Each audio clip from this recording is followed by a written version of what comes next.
Pagalingan, walang urungan, walang atrasan. Sa laban ng nakasalalay ang galing ng tao. I probably climb more than a million times. Laban sa diskarte ng hayop. Saan ka mas bibilib? Sa taong may bilib sa sarili? Well, our strategy is right off the get-go, we have to come out of the chute in a hurry. 1, 2, 3, team it! O sa hayop na nagpapabilib? Man vs. Beast. Galing at talino ng tao. It was easy. Bilis at instinct ng hayop. Magkakasubukan.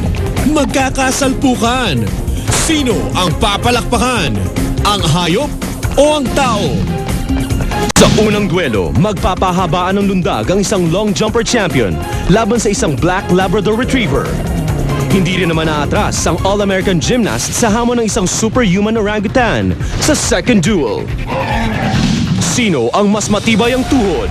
Sino ang mas malakas ang braso? Man versus Beast! Ang mga tao, kadalasan ay kailangan pang magsanay para maging malakas at magaling. Pero para sa mga hayop, natural na daw yon at may dagdag pa silang animal instinct. Pero papayag ba tayo at magpapatalo sa edge na yon ng mga beasts over men? Alright! Good evening, studio audience! Good evening, excited na ba kayo mag-cheer para sa team ninyo? Yan, that's it. Alright, ngayong gabi, husgahan ninyong lahat ang mga competitors natin. Sino ang mas magaling pumulso? Ang mga pumapanig sa man? O ang kakampi sa beast? Okay, simulan na natin ang kakaibang fight to the finish dito sa Man vs. Beast. Bago ang lundagan, kilalanin muna natin ang magsasalpukan sa long jump competition. Ito si Brian Clay. Maaring maliit ang mamang ito para maging isang jumper, pero hindi ito naging hadlang para maging magaling at makilala sa larangan na kanyang pinili. Humakot lang naman siya nang hindi na mabilang ng mga parangal. Lahat ng ito sa larangan ng takbuhan at long jump competition. Ang lahat ng panalong ito ay dahil na rin sa pananaw at prinsipyo ni Brian sa buhay. I have a very competitive nature. I don't like to lose. Sa pagkakataong ito, gustong manalo ni Brian sa isang labang hindi tao ang kanyang makakalaban kundi isang beast. Kaya naman todo ang ensayo at paghahanda ni Brian. Mahirap nang masilat ang kanyang inaasam na tagumpay sa isang black Labrador Retriever, si Morgan. Gustong patunayan ni Brian na siya o tao pa rin ang magaling sa larangan ng long jump. Pakakainin daw niya ng alikabok si Morgan, na hindi rin naman matatawaran ng husay pagdating sa lundagan. Si Morgan na 4 na taong gulang na ay nakatira sa Shakopee, Minnesota.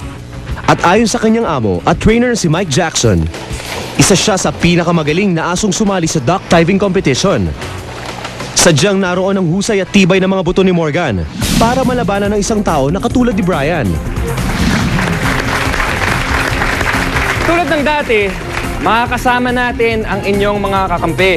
Kaya kung boto kayo sa man, huwag kayong mag-atubiling lumapit kay Sheena Halili! Ayan. Hi, Sheena. Hello, Chris. Siyempre, sa man ako. Bakit naman hindi? Bakit ang beast ba may muscles na katulad mo? Tulad niya?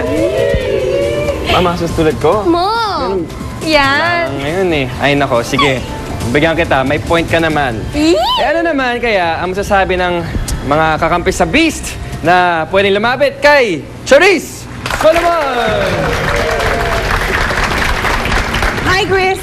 Hi, Charisse. Para sa akin, tigilan na yung muscles na yan, no? Dahil masarap lang yung tignan, pero pag nagkagipita na, syempre dun tayo sa ating best friend, ang man's best friend, ang beast na ito. Okay. Thank you, Charisse. Studio audience, ready na ba?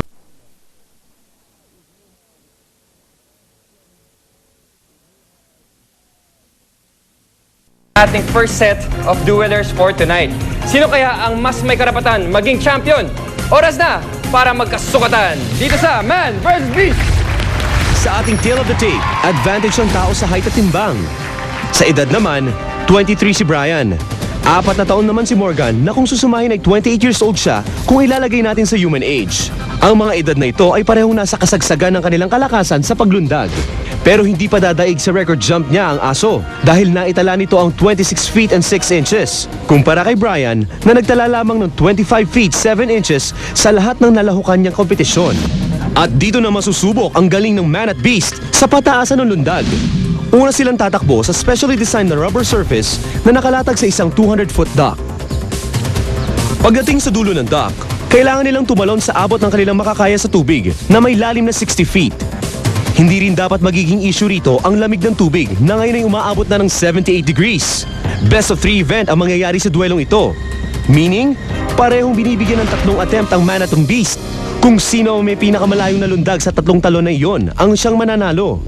Kakayanin kaya ng porsigidong long jumper ang asong ayaw din paawat sa paglundag. Lundaga na! O ayan, kampi sila sa ating champion long jumper.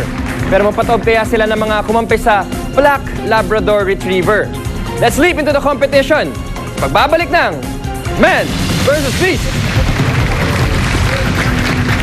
Isang di matatawarang atleta sa larangan ng long jump. Laban sa isang asong pambato rin pagdating sa lundagan. Sino ang magtatagumpay? Sino ang sasablay? Malalaman na sa pagbabalik ng Man vs. Beast!